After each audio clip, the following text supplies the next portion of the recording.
tornadoes in, why is this not working? Okay, Come on. tornadoes. Tornadoes. And now the system is not cooperating. Potatoes? Have you been getting back in the over again? You know tornadoes, you do like a little sliver in the face. Like a little sliver in the face. Come on, down the trick. See what? It's an old one. There we go. 65. Should be there. Okay. My step-grandmother was in this store. So here's some my great-grandmother. Okay, so, my name is Timothy Sherman, as you all know, and this is my presentation on the May 6th, 1965 Minnesota tornado outbreak. The first picture that we have here is one of the most famous images from the tornado. It was over Minnetonka, Minnesota. So, the overview. It was nicknamed the longest night. There were 6 tornadoes in Minnesota at this time. One was a F2, one was an F3, 4 were F4 tornadoes. In total, the tornadoes killed 13 people, 683 people were injured. 600 homes were destroyed, 1,700 people were left homeless. 6 people were killed in Mounds View, 3 were killed in Island Park area of Mound on the north and northwest side of Minnetonka. Others were killed in Fridley, Spring Park, Sibley County between Green Isle and Hamburg. The tornadoes lasted between 6 p.m. and 9 p.m. $50 million in damages. That was adjusted without inflation. It would be roughly around $471 million, a bit more than that. But it was relatively, it's the most expensive tornado disaster in Minnesota history. And here we just have a little compilation of 4 pictures of the different tornadoes. So there's the Minnetonka tornado in the top left, Glencoe tornado, the Fridley tornado, and the Hamburg tornado. There weren't, I couldn't find pictures of the other 2. But, so the buildup of the storm. So on the previous day, May 5th, there were 7 smaller tornadoes in Minnesota. But then there were also a few other tornadoes out, like outside in I think Idaho, South Dakota, a few other places. But it was all part of like the early May tornado outbreak, but we're just concentrated on Minnesota. So there were early reports that indicate the further possibility of tornadoes. The meteorological data of that is the temperatures on May 6th were in the upper 70s with high dew points. It was unusual for early May in Minnesota. There was a strong low pressure area associated with a upper level system moving from the southwest, and a nearby slow moving cold front helped spark storms. Pictures of that later. These created what are termed training supercells, which is a atmospheric phenomenon. It's quite rare in Minnesota. Over in Sibley County through Carver, Hennepin, and into northwestern Ramsey County, it kept getting the brunt of these cells. Strong winds aloft provided the vertical wind shear that enabled the rotation of many of these storms. Before this, there was about 6 hours of severe thunderstorms, which led to one of the longest lasting severe hail events in Minnesota history. They were all the way from golf ball to like baseball sized hail from 6 p.m. to midnight. And so here we have a analysis on the air pressure. So we have the like the pressure coming in from the north and coming up here and kind of intersecting right there. That was in the morning, and then here's in the evening of May 6th. I'll kind of shift it a bit. And here is the surface analysis on the evening of May 6th. So that is zoomed in. Yeah, that's zoomed in a tad bit closer towards Minnesota. But you can kind of see how the pressure systems are interacting. So one of the important things about the May 6th tornadoes is that WCCO had a live broadcast over the radio. It was presented by announcers Dick Chapman and Charlie Boone. It was they constantly provided coverage until they signed off at 12:10 a.m. the next day. there's a 3-part YouTube video series of the whole broadcast that was recorded. It's really interesting. I listened to it while I was at work. So they worked with the U.S. Weather Bureau, and they also got live reports from civilians, law enforcement, and other media, as well as some of their mobile units. Many survivors give credit to the station's broadcast with providing life-saving information about the storms and the areas affected by them. And I covered that second point already. But there are also aviators that would report from their airports over at Flying Cloud and Anoka County airports. And then there's the WCCO mobile units, drove through the metro and called in using secured lines. One of the mobile reporters that you hear a lot about in the broadcast is Chuck Lilligren. There's also the U.S. Weather Bureau. So personnel anticipated the storms and were able to corroborate tornadic cells on radar. So the tornadic cells are kind of like these, you'll see it on the radar where they're these little sharp hooks. With reports coming in from the public and media, so they would be able to confirm that these things that they're witnessing on radar are indeed tornadoes. But this did enable them to issue timely warnings, and for the first time in Minnesota, I don't know if it's for all states, but they were able to use the Civil Defense Bell and air raid warning sirens across the Twin Cities for the first time, and that later set a standard for going on into the future. So here we see a radar image of the supercells on the previous day on May 5th at 7:10 local standard time. So we see the it's just kind of small. I mean, like how I was talking about, most of those on the previous day, most of them were around like F1, F0, F2, and I think there's one in it that was like F3. So there weren't too many that were all too large. But if we compare that to the radar image of the supercells on May 6th, this is between 6:36 and 6:45 local standard time. And we have another one at 6:30. I did not change the time on there. Lovely. Okay. But it looks like on there it's at it's like 19, something like 1950. So next we have this is a small little overview of tornado touchdowns, all 6 of them, and their corresponding F scale. Next to them I'll go into more details and that on another slide. So we have the first tornado. These are organized in the order in which they appeared. This is a tornado going through Cologne. So the top part is the town or city that went through, and then the counties, so Carver and Hennepin counties. And this one started at 6:08 p.m., lasted till 6:40. It was an F4 tornado. The span of it was 12.3 miles. This tornado caused 3 fatalities and left 175 injured. This tornado touched down east of Cologne, moved northeast, and dissipated northeast of Ministra and Orono. And then next we have the tornado that went through Chanhassen, Minnetonka, and Deep Haven. And this was in Carver and Hennepin counties. This tornado started at 6:27 and lasted until 6:43. It was an F4 tornado. The path length was only 6.9 miles, and there were no reported injuries or deaths. This tornado touched down near Lake Susan in Chanhassen and traveled north through Minnetonka and Deep Haven.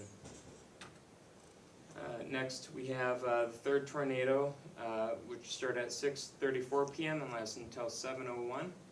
That's a F3 tornado. The path length was 15.5 miles, and there were no fatalities or injuries. This tornado touched down 3 miles east of New Auburn, traveled northeast near Glencoe, and dissipated west of Luster Prairie.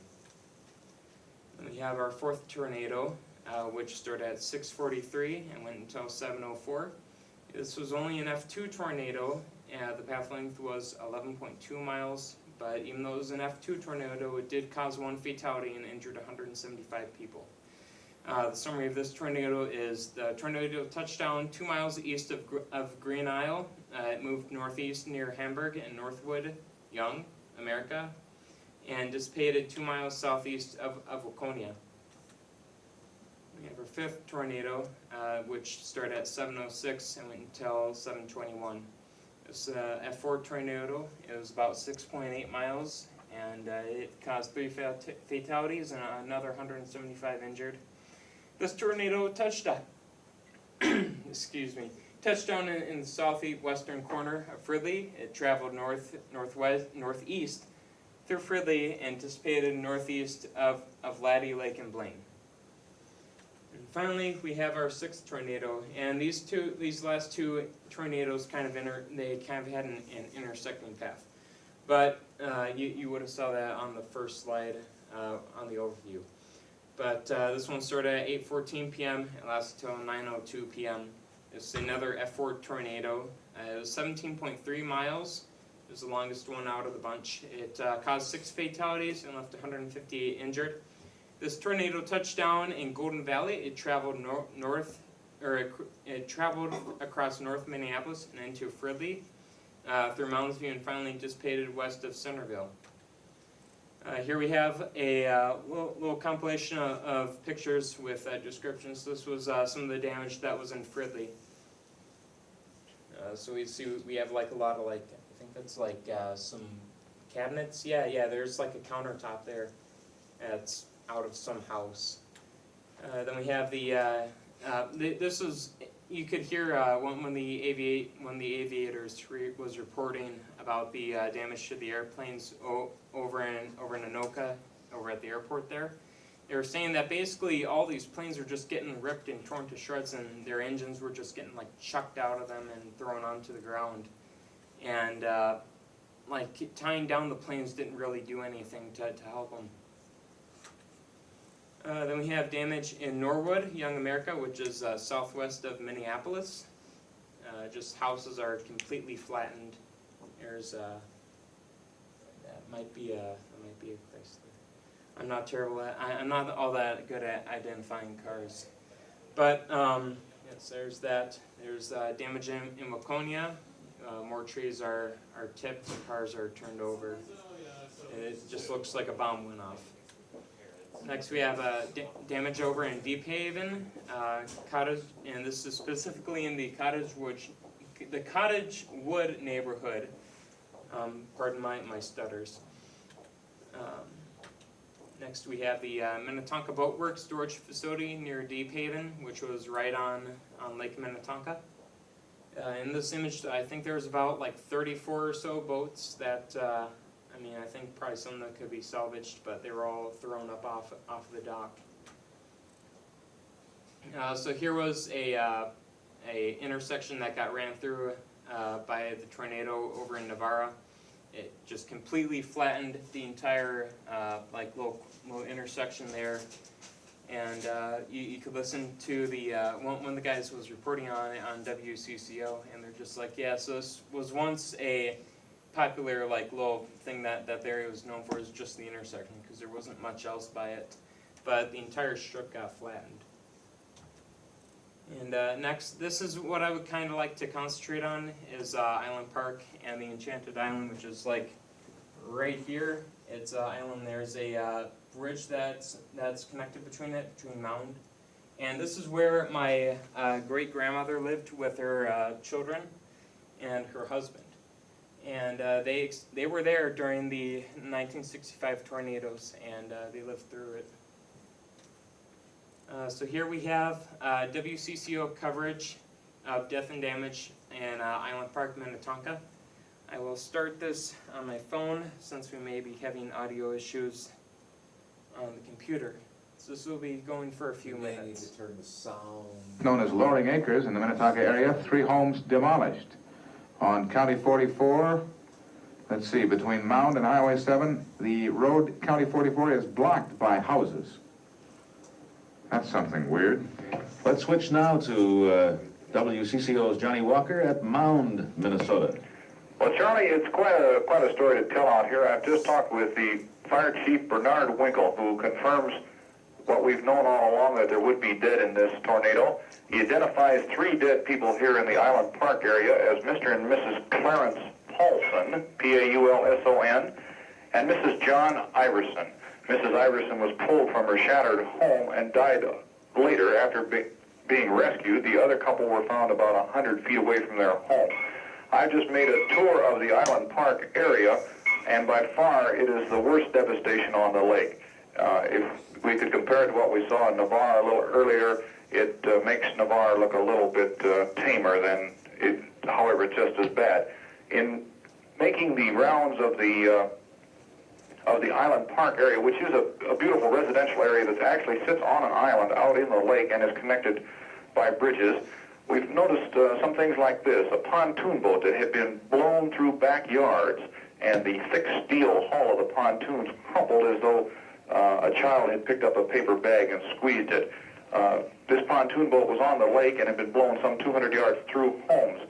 A number of homes, I noticed the home of fireman, volunteer fireman Roger Lateral. His house is completely demolished. It was a brand new home, and when I went out there with Phil Weiland, another one of the volunteer firemen, to look at the wreckage, it's unbelievable. The 11-course brick basement is completely ripped apart, concrete block by concrete block. It's just as though somebody had planted a bomb in there. There's a shredding action of these winds. You can see it as you survey the damage in the darkness. It's like stacks of toothpicks on edge and thrown around. It reminds you of that old game of pickup sticks. There's just boards and trees and branches scattered all over.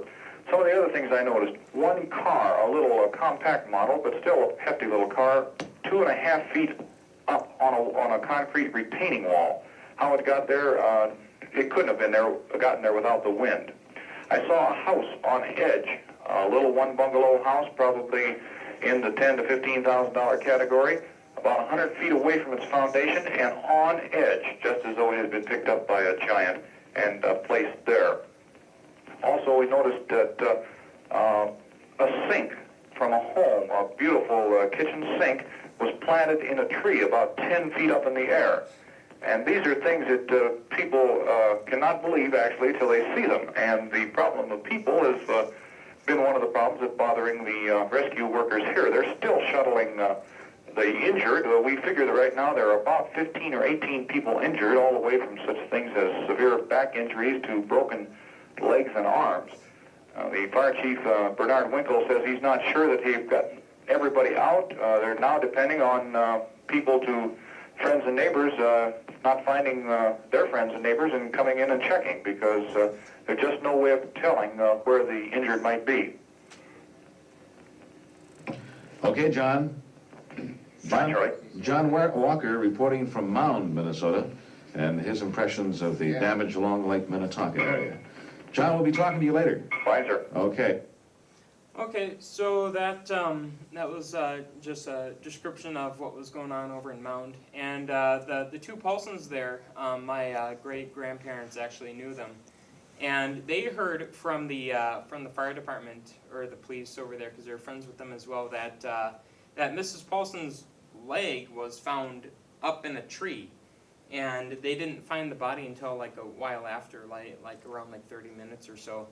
And then Mr. Paulson, he actually took shelter inside his bathtub, which got thrown out like they said, 100 yards from their house, and he was still stuck in it, but he was deceased. And I wasn't too sure about the third person. They didn't know about them, but it was really interesting for me, because when my grandparents and my I have many great aunts and uncles, and they would talk to me about it, and I would tell them about this, and they're like, yeah, I remember the chief Mound, and I knew him. And it's interesting how you just see these catastrophic events and how they relate to your own life and to your family. So next we have over at 12703. This is from a witness account by Vince Bernard, who lives over on Mound. Let me just skip over to it. 127. Fine at Mercy Hospital. Once again, we repeat, there are about 81 victims that have come in that are victims of... Yeah. And also, like what they were talking about with people going into Mount to go and view the disaster. Now, I guess we can say that it doesn't matter on what age we're in. You're going to always have a disaster tourist, whether that will be over with the hurricane over in Florida or over in Minnesota during the 65 tornadoes. It'd be great if people just keep the roads clear, because they were talking about the ambulances that need to go through to the hospital and back, because they were just shuttling people back and forth, and they got just cars lined up and down the road. The ambulances couldn't get through to bring people to the hospital. Immediately. Yeah. I got Vince Menard from Island Park on the line, Dick. Yes, Vince? I wondered if the 3 casualties reported from Mound include... Skip over this a little bit, but... No, in Island Park there were 3 was. We don't know exactly where. We do know that these are the only 3 identified, and that was Mr. and Mrs. Clarence Paulson of Mound and Mrs. John Iverson of Mound. The fire chief was the fellow who made the identification. Well, the situation out here is very poor. The power's still off, and the twister that hit on the east side of the island, I happened to get caught in that in my car, and it came from the north. It came from the north across Black Lake, and I saw the twister approaching, and it was a water spout at that time. Yes, over the water it would be a water spout. And it appeared to be about, probably 25 to 30 feet in diameter and perfectly cylindrical. And I saw it coming, of course I didn't hear anything, and it came so fast that I stopped the car immediately and got down on the floorboard of the car. And there's no trees or anything there, it's a levee of a sort. So I thought I was perfectly safe. Well, it hit like a freight train, and it picked up my car with me in it and drove me about 150 yards out onto the lake and then into the lake. And the car sunk like a cannonball, you know, and I feel very fortunate to be here, but You were lucky to be able to open the door against that pressure. well, I couldn't get the door open. I had to take a window out. It was a small foreign car. I suppose the lightweight had a lot to do with it. But then the power lines are all down out here, and they're riding on the pavement like snakes. And the twister that went through I thought I could add that the twister that went through the east side of the island, I went to a house, and they gave me shelter there, and I saw 3 houses that were completely demolished. And trees down all over, and I don't know how much more damage on that side of the island there is, but evidently the west side of the island, which would be closer to Mound, was most severely hit. That's where the ambulance driver told me that there are 3 DOAs up there for sure. Mm-hmm. Well, I didn't catch your name, sir. Vincent Bernard. You're from where? I'm from Mound. I live on Island Park, though. I see. And the entire south side of Island Park, I heard from one of your previous calls that towards Excelsior, the south side of the lake was untouched. And We were talking about the south side of the upper lake now. Yes. From Excelsior, around in that vicinity. Yes, and this is up on the north side now. So on the south shore, everything has been untouched. Our house was nothing. I mean, a few twigs down and everything, but they took each side of the island and just completely demolished it out here. Those 2 twisters. Yes. Let me ask you, what happened to your car? Did it sink? How deep was the water where it went in? Well, it's about, I'd say 25 feet, because when I got up to the surface, the lights were still on in the car, which was odd, and I could still see the car. Yeah, And the wind was blowing from behind me then, which made it quite easy to swim to shore. And I would say the car is in 20 to 25 feet of water. In other words, you waited until after it was deposited in the water, then you got the window out and got out of the car. Yes. There wasn't much choice to it, really. Pretty a wild ride, I guess, huh? Yeah. You pretty young fella? No, well, yeah. How old are I'm 25. But it was quite an experience. I feel very You're fortunate. a little gray right now, I imagine. Hey, Vince, you know that when you've been in a funnel like this, you almost immediately become a celebrity and also a scientific object. Because, truthfully now, the people who study tornado funnels would like to talk to you. I'm sure that they'll get in touch with you after this is all over. And they want to know exactly what happens. Now, I want to know, did your car spin around in a circle or not? No, it rolled, well, it rolled on a different axis to the tornado itself, the twister. And I've got a lot of bumps and bruises to prove it. But anyway, the car, which is surprising, but it rolled on an axis 90 degrees from the twister, so the car was rolling sideways, so to speak. But it picked the car up, and you could feel the car drop again, and then it picked it up again and dropped it. And this was, as far as I could tell, between 100 and 150 yards from the road itself. You couldn't tell how far in the air you got at one time? No. I don't suppose you were looking. There was no warning, no sound. I just saw it, and it was there. It was... Pretty good swimmer, are you? Well, I was then, I guess. I didn't... After you got out of the car, could you tell which way the water spout went? No, well, the twister it's the same twister that went through the business district of Navarra. Mm-hmm. And I had my watch on at the time, and my watch stopped at exactly 19 minutes of 8. So I assume that's what time the twister hit out here. And of course Navarra is just completely level. It's unbelievable. There's just nothing left. So, and as far as the rest of the Minnetonka area, or the Phelps Bay around this area, I'm sure that there's even more extensive damage than they received on the island out here. Vince, you're a lucky guy to be alive. Well, I feel very lucky. And Vince, you're a nice guy to call us and give us your experience. Well, I just would like to add that anyway, and say how sorry I feel for all the people that weren't as fortunate as I am. I know there's a lot of them, and I suppose that total will raise even higher yet, but... Okay, you betcha. Vince Bernard, thank you. Yes, okay, thank you very much. Minnesota. Thank We've you. just... Okay. So, the aftermath of the tornadoes. So it was voted a tie by the Minnesota Climatology Office for the fifth most significant Minnesota weather event of the 20th century. It was tied with the 1965 Mississippi and Minnesota River flooding. Some of the results of this tornado is that there was increased public awareness of tornado safety plans. There was improvement in forecasting and communications, as well as there was the adoption of using the civil defense bell and air raid warning sirens for severe weather purposes. So something that I found kind of interesting about this that I first heard while watching another video is that this event was actually what was one of Paul Huntner's first memories. He's the chief meteorologist for Minnesota Public Radio News. Had the 65 tornado outbreak be his first living memory, and was one of the things that kicked off his interest in weather. And here is a just a quotation of him recounting the events when he was very, very young, like back in elementary school. How are we doing on time? You're okay for a couple minutes. Okay.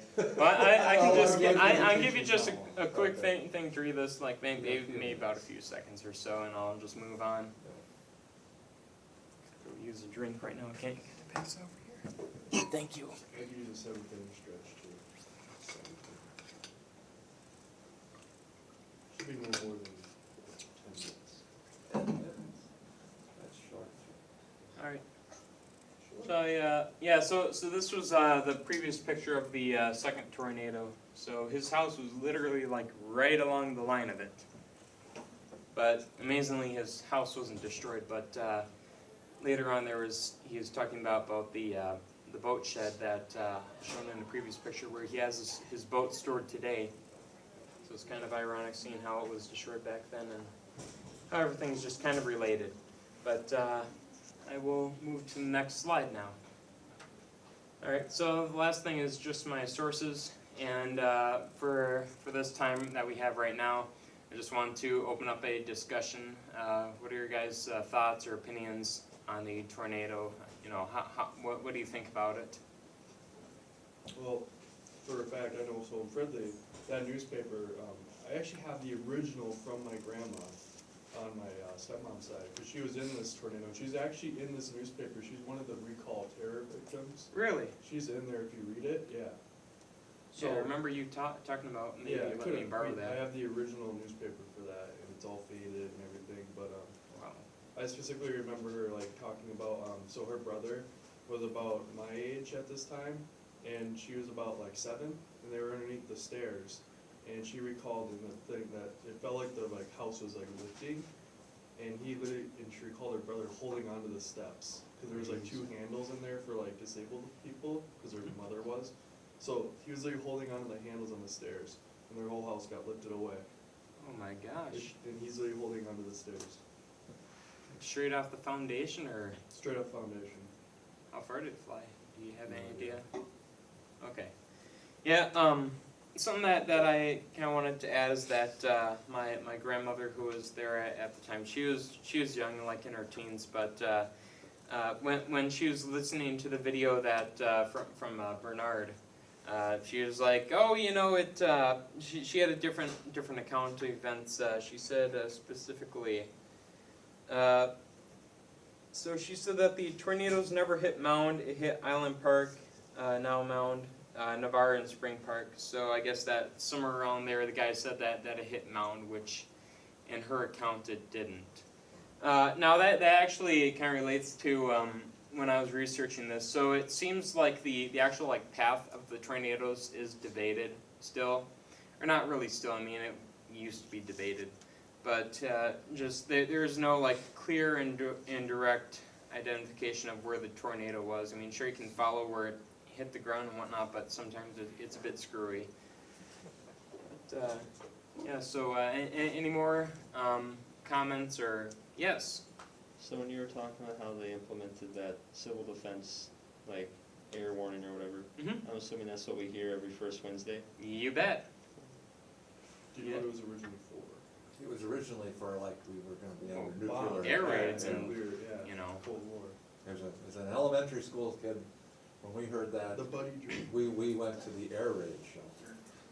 I'll say one thing, you know, our government is getting a whole lot more use out of it, and a whole lot more of its money's worth. Because I mean, heck, I mean the air raid sirens, they'd only be used once if they're used for the original purpose. Fun fact, it's the people outside are supposed to hear, not you on the inside. So Yeah. Oh yeah. The people on the outside. Yeah, so they were saying that the air raid sirens actually got people to go inside and turn on their radios because they were wondering what was going on. And then hey, there was WCCO to greet them with a broadcast going through the entire event. I think my grandma talked about that. She's like, when we heard the air raid sirens, we thought the world was ending. Because the signal's one thing. Yeah, We're being invaded or something. yeah, that's what it was. Okay, well, thanks. All right. I'll get Jay going here. Alright. I find the WCCO thing interesting too, because of course it's a different technology world, but back then, the radio was really one of the huge news, ways people got news and stuff, so you probably just need to plug in your flash drive.